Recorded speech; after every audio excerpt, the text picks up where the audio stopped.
Assalamualaikum warahmatullahi wabarakatuh. Kembali lagi di channel YouTube Mama Risa. Channel YouTube untuk berbagi tutorial seputar pendidikan dan tutorial lainnya. Di kesempatan kali ini saya akan membuat video tentang pembelajaran TOEFL. Pembelajaran TOEFL adalah pembelajaran yang dibutuhkan baik itu bagi adik-adik SMA ataupun adik-adik mahasiswa sebagai pelengkap persyaratan beasiswa biasanya, atau sebagai syarat kelulusan perkuliahan, dan juga dibutuhkan oleh Bapak Ibu guru sekalian jika ingin dalam menunjang beasiswa ataupun menempuh pendidikan S2-nya. Nah, di sini tes TOEFL ini saya buat step by step ya Bapak Ibu ataupun adik-adik sekalian. Jadi selamat mengikuti step by step pembelajaran YouTube ini. Jangan lupa untuk terus mendukung channel ini dengan cara klik tombol subscribe dan like-nya. Dan jangan lupa untuk membunyikan notifikasinya agar Bapak Ibu maupun adik-adik sekalian tidak ketinggalan video pembelajaran TOEFL maupun tutorial pembuatan perangkat pembelajaran dan tutorial tentang pendidikan dan lainnya. Oke, saya baca dulu judulnya. Di kesempatan kali ini saya akan menerangkan tentang pembelajaran TOEFL mengenai incomplete independence clauses. Jadi dalam pembelajaran incomplete independent clauses itu dari judulnya sudah ketahuan ya bahwa itu merupakan clause independent clause yang tidak sempurna, incomplete. Jadi di dalam TOEFL itu ada soal yang berkenaan dengan independent clause yang tidak sempurna, yang incomplete. Ada salah satu dalam clause-nya itu yang gak komplit gitu, gak sempurna. Contoh soalnya seperti ini Bapak Ibu. The art of storytelling, bla bla bla, almost as old as humanity. Pilihannya that is, it is, dan juga being. Di sini Bapak Ibu clue-nya adalah the art of storytelling merupakan clause. Dan almost as old as humanity ini termasuk satu clause ya. Jadi the art of storytelling bla bla bla almost as old as humanity ini merupakan satu clause. Jadi ini merupakan satu kalimat ya Bapak Ibu. Satu kalimat itu bisa terdiri dari satu clause. Dan di sini soalnya adalah satu kalimat yang terdiri dari satu clause. Dan ini termasuk incomplete independent clause. Kenapa di sininya nih? Dan kita akan mencari ini tuh mau diisi apa? Apakah that is, apakah is, ataukah it is, atau being? Jawabannya adalah B. Kenapa kok B jawabannya? Keterangannya ada di sini, Bapak Ibu.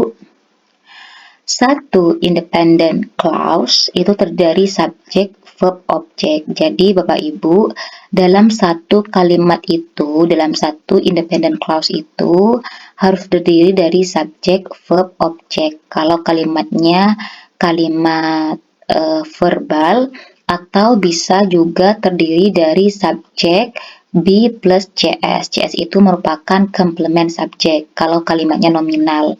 Jadi satu kalimat itu Bapak Ibu harus terdiri dari itu. Harus ada subjek, harus ada verb, harus ada objek, atau terdiri dari subjek be itu seperti is, am, was, were, dan juga complement subjek.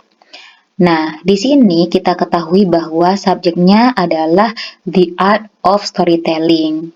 The art of storytelling ini adalah subjeknya Bapak Ibu. Kita sepakati bahwa the art of storytelling ini adalah subjeknya. Kemudian, complement subjeknya adalah almost as old as humanity. Almost as old as ini humanity. Tadi kita sepakat bahwa dalam satu kalimat itu harus ada subjek, verb, dan juga objek atau complement subjek kalau di kalimat nominal. Nah, ketika kita sudah tahu bahwa subjeknya adalah the art of storytelling dan complement subjeknya almost as old as humanity, maka mana verbnya? Nah, di sini kita akan mencari verbnya Bapak Ibu. Dan kita pilih A, B, C, D. Di sini mana verbnya? Nah, yang paling benar adalah B, is. The art of storytelling is almost as old as humanity. Di sini Bapak Ibu. Jadi, is ini adalah yang dibutuhkan untuk melengkapi incomplete clauses yang di sini. Dalam soal TOEFL akan ada 20% soal incomplete independent clause. Jadi akan ada 3 atau 4 soal tentang ini. Jadi soal berkenaan dengan incomplete independent clause ini Bapak Ibu akan menyumbang 20% dalam soal TOEFL. Akan ada 3 atau 4 soal tentang incomplete independent clause. Sebelumnya kita pelajari materinya dulu ya Bapak Ibu. Apa itu clause, independent clause, seperti itu. Clauses. Semua kalimat mengandung satu atau lebih dari satu clause. Jadi dalam satu kalimat bisa jadi terdiri dari satu atau dua clause Bapak Ibu. Dan satu kalimat pasti terdiri dari satu clause. Dan satu kalimat pasti terdiri dari satu clause. Jadi dalam satu kalimat itu minimalnya Bapak Ibu terdiri dari satu clause dan bisa lebih seperti itu. Contohnya, people need vitamins. Ini merupakan clause Bapak Ibu. Ini kan satu kalimat ya Bapak Ibu. Dan ini bisa dinamakan dengan clause juga. Jadi satu kalimat ini mengandung satu clause. Ada subjek, ada verb, ada objeknya. The man took a vitamin pill. The man itu subjeknya, took itu adalah verbnya, a vitamin pill itu adalah objeknya. In the summer, Tom walks to his office. Tom itu adalah subjeknya, walks itu adalah verbnya, to his office itu adalah objeknya. Jadi ketika dalam satu kalimat itu sudah mengandung subjek, verb, objek, atau subjek be CS itu merupakan satu clause dan dinamakan satu kalimat. Sekarang apa itu a compound sentence? Nah, tadi sudah kita mempelajari tentang clause bahwa satu kalimat itu minimal terdiri dari satu clause atau lebih gitu ya. Jadi minimalnya ada satu clause dan bisa lebih. Nah, sekarang apa itu compound sentence? Terdiri dari dua independent clause yang dihubungkan oleh conjunction. Jadi, kalau ada satu kalimat yang terdiri dari dua clause, nah, maka itu disebut dengan a compound sentence. Tapi syaratnya apa? Dihubungkan oleh conjunction. Misalnya ini Bapak Ibu. The man took a vitamin pill and he drank a glass of orange juice. Ini merupakan satu kalimat ya Bapak Ibu. Dari the man sampai ke orange juice ini adalah satu kalimat. Dan ini terdiri dari dua clause. Clause yang pertama adalah the man took a vitamin pill dan clause yang kedua adalah he drank a glass of orange juice. Ini adalah clause yang pertama dan ini adalah clause yang kedua. Dihubungkan oleh conjunction and, maka ini disebut dengan a compound sentence yang terdiri dari dua clause yang dihubungkan oleh conjunction. Contoh yang kedua adalah Judy lives in Northern California now, but she was raised in Ohio. Jadi Judy lives in Northern California now ini merupakan clause yang pertama, she was raised in Ohio merupakan clause yang kedua yang dihubungkan oleh conjunction but. Dari Judy lives sampai Ohio ini merupakan a compound sentence. Kemudian ada lagi Bapak Ibu yang dinamakan a complex sentence. Tadi compound sentence dan sekarang a complex sentence. Apa itu? Yaitu terdiri dari independent clause dan dependent clause. Jadi ada independent dan dependent clause-nya, atau kita sebut independent clause ini menjadi main clause atau dependent clause ini menjadi subordinate clause. Jadi yang terdiri dari main clause dan subordinate clause ini disebut dengan a complex sentence. Dependent clause atau subordinate clause itu bisa terdiri dari adverb clause, noun clause, atau adjective clause. Contohnya Bapak Ibu, the man took a vitamin pill because she had a cold. Jadi, the man took a vitamin pill ini merupakan independent clause, adalah clause yang berdiri sendiri. Jadi, walaupun the man took a vitamin pill terus titik, ini sudah bermakna ya Pak Ibu, bisa berdiri sendiri, sudah independen, merdeka gitu, bisa berdiri sendiri. Sedangkan ini yang kedua, because he had a cold ini merupakan merupakan dependent clause, merupakan clause yang tidak bisa berdiri sendiri. Because he had a cold, termasuk dependent clause atau subordinate clause. Nah, because he had a cold ini adalah berasal dari adverb clause.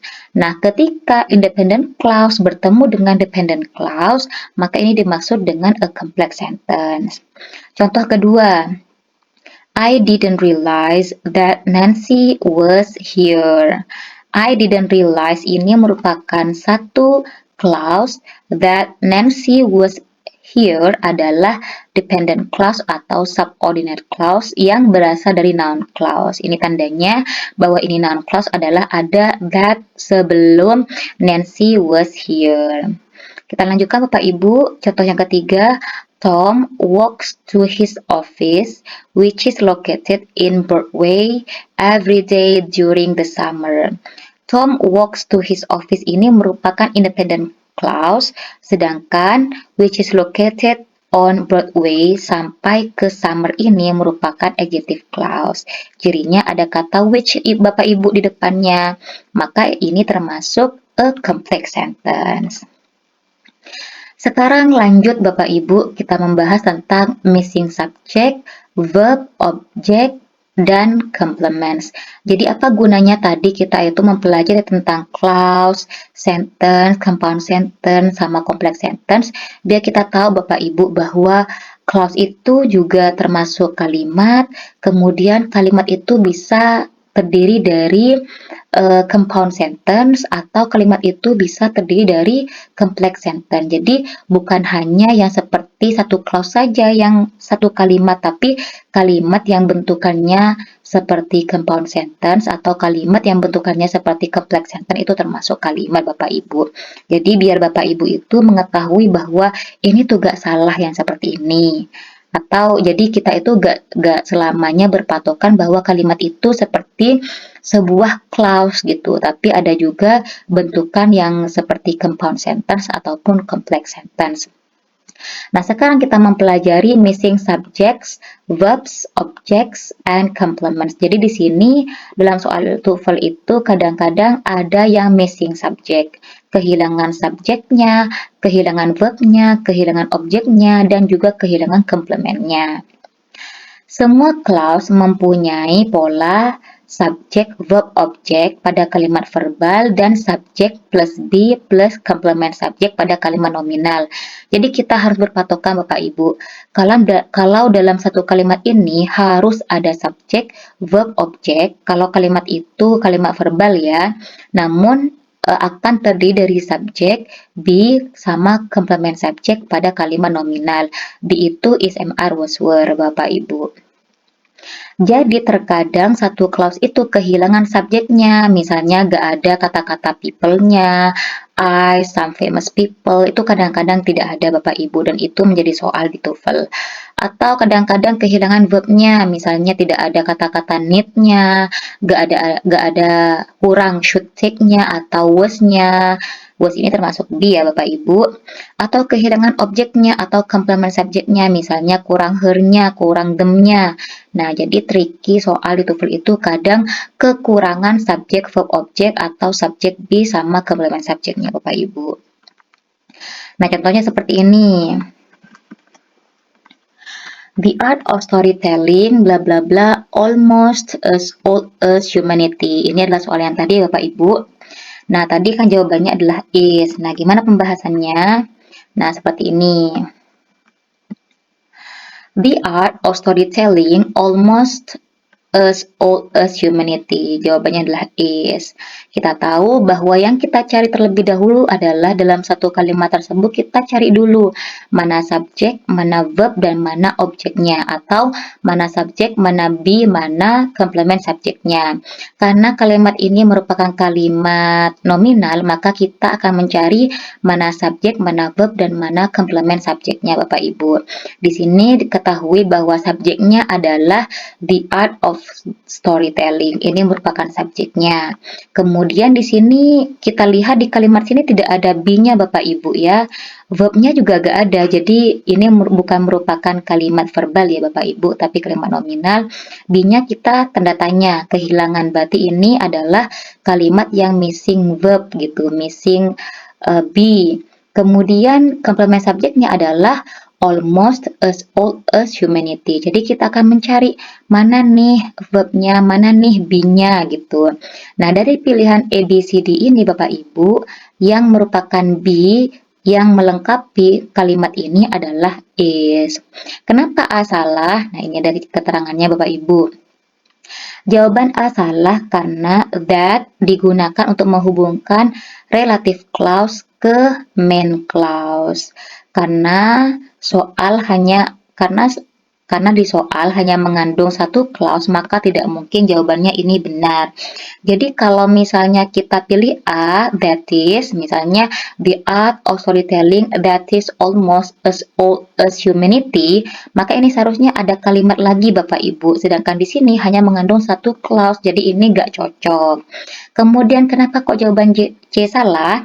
Jawaban C salah karena ada dua subjek, it dan the art of storytelling. Kalau kita misalnya menjawab jawaban C misalnya, the art of storytelling it is almost as humanity, maka ini salah Bapak Ibu karena the art of storytelling ini sudah subjek ya Bapak Ibu. Kalau kita gantikan ini termasuk it. Jadi kalau kita gantikan it is lagi. Jadi C itu ada double subjek. Subjeknya it sama the art of storytelling. Berarti jawaban C itu salah. Kenapa kok bukan D? D salah karena being, bukan main verb. Being ini merupakan main verb, bukan merupakan main verb ya Bapak Ibu. Jadi ini auxiliary verb. Misalnya being ini being eaten atau being had gitu Bapak Ibu. Jadi ini nggak bisa auxiliary verb. Jadi kita butuhnya adalah verb main. Kalau misalnya ini memang verb verbal, maka ini adalah butuhnya main verb utama, bukan auxiliary verb seperti ini. Jadi jawaban yang paling pas untuk soal ini adalah is. The art of storytelling is almost as old as humanity.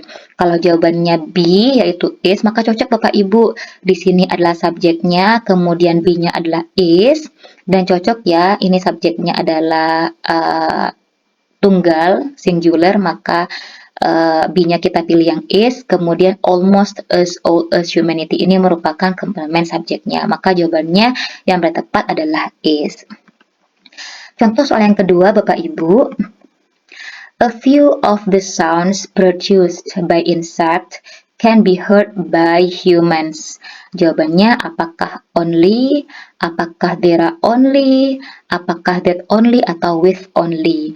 A few of the sounds produced by insect can be heard by humans.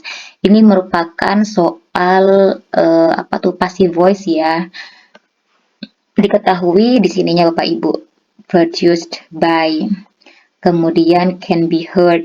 Nih, can be heard ini merupakan ciri-ciri dari passive voice ya. Ada be, ada verb 3 di sini. Kita lihat pembahasannya. Jawabannya adalah A. Only a few of the sounds produced by insect can be heard by human. Seperti itu. Jadi hanya beberapa suara yang dihasilkan oleh insect bisa didengar oleh manusia. Kita cari karena ini merupakan kalimat passive voice, maka di depan itu otomatis adalah objek dan di belakangnya, yang di belakang termasuk subjek ya Bapak Ibu. Objeknya ada di depan, sedangkan subjeknya ada di belakang. Kalau ini kalimat passive voice. Diulangi lagi, diketahui oleh ini can be heard, ada be dan verb 3 dan juga ada by di sini, maka ini termasuk kalimat passive voice. Objeknya mana? Objeknya a few of the sounds produced by insect. Ini ya, ini termasuk objeknya. Kemudian verbnya mana? Can be heard. Ini termasuk verbnya can be heard. Kemudian subjeknya itu adalah humans. Nah, di sini adalah incomplete object. Nah, di sini ketahuan bahwa di depan ya, bukan verb. Bukan verbnya yang kurang, tapi ini objeknya yang kurang. Nah, jadi kita pilih mana nih yang sesuai untuk melengkapi missing object ini. Apakah only, apakah there are only, apakah that only, apakah with only. Yang paling benar adalah A, only. Kenapa B salah? B salah penggunaan. There are only a few of sounds produced by insects can be heard by humans. Ini salah tempat Bapak Ibu, salah penggunaan. Kalau there are only itu tidak digunakan untuk kalimat yang seperti ini. Kemudian jawaban C salah. Jawaban C jika digunakan akan membentuk noun clause. Verb produced akan menjadi participle bukan main verb. Oke. Yang C ini kalau misalnya yang C kita substitusikan ke sini, that only a few of the sounds produced by insects can be heard by humans. Jadi di sini kalau misalnya that only kita taruh di sini Bapak Ibu, maka produced by insect itu akan menjadi participle Bapak Ibu, bukan menjadi main verb. Maka salah Bapak Ibu. Karena itu akan membentuk noun clause. Kita tidak butuh itu. Kemudian jawaban D salah karena with preposition tidak mungkin digunakan langsung sebelum subjek. Jadi with only a few of sounds produced by insect itu, maka ini salah Bapak Ibu ketika menggunakan with only. Dan jawabannya paling benar untuk jawaban ini, untuk soal ini adalah only. Only a few of the sounds produced by insect can be heard by human. Soal selanjutnya adalah when lava cools very rapidly. Pilihan jawabannya adalah because pumice is formed, to form pumice, pumice is formed, dan forming pumice. Nah, pembahasannya adalah seperti ini Bapak Ibu. Jawaban yang paling tepat di sini adalah C. Kenapa? Karena kita sudah sepakati bahwa dalam satu kalimat itu harus mengandung subjek verb object atau subjek be dan complement subject. Di sini kita tahu bahwa when lava cools very rapidly ini merupakan adverb clause, dicirikan dengan adanya when di depan. Maka di sini bukanlah sebuah kalimat Bapak Ibu. Di sini kurang subjek dan verbnya. Dan di antara pilihan ABCD ini yang mengandung subjek dan verbnya adalah yang C, pumice is formed. Pumice ini adalah subjeknya dan is formed ini adalah verbnya. Jadi lengkap ketika kita memilih jawaban yang C. Penjelasannya seperti ini Bapak Ibu. When lava cools very rapidly ini merupakan adverb clause ya, di sini adalah adverbial clause. Kemudian jawaban A salah karena juga adverbial clause. Dua adverbial clause tidak membentuk clause. Jadi di sini kalau Bapak Ibu memilih jawaban A because pumice is formed, ini merupakan adverbial clause Bapak Ibu. Jadi jangan terkecoh dengan adanya pumice is formed. Ketika ada because, ada when di depannya, maka itu tidak jadi main verb yang is formed ini. Jadi ini merupakan adverbial verb, adverbial clause, kemudian ini juga adverbial clause, maka tidak bisa membentuk satu kalimat. Kemudian jawaban yang B dan D itu salah karena tidak mengandung main verb. Jadi yang jawaban B itu to form, jadi bukan form ya. Andaikan form itu main verb, tapi to form itu salah, bukan main verb. Dan juga pumice-nya ada di belakangnya, salah Bapak Ibu. Karena yang kita butuhkan adalah subjek verb gitu. Di sini juga sama statusnya dengan yang B, cuman di sini bedanya adalah verb ing, di sini to infinitive dan ini adalah verb ing, dan juga subjeknya pumice ini ada di belakangnya. Jadi yang B dan D ini adalah jawaban yang salah, dan jawaban yang paling benar untuk soal ini adalah C. Pumice is formed when lava cools very rapidly. Jadi seperti itu Bapak Ibu, pembahasan materi dan soal TOEFL kali ini. Semoga video ini bermanfaat dan jangan lupa untuk dukung channel ini dengan klik tombol subscribe dan like-nya. Assalamualaikum warahmatullahi wabarakatuh.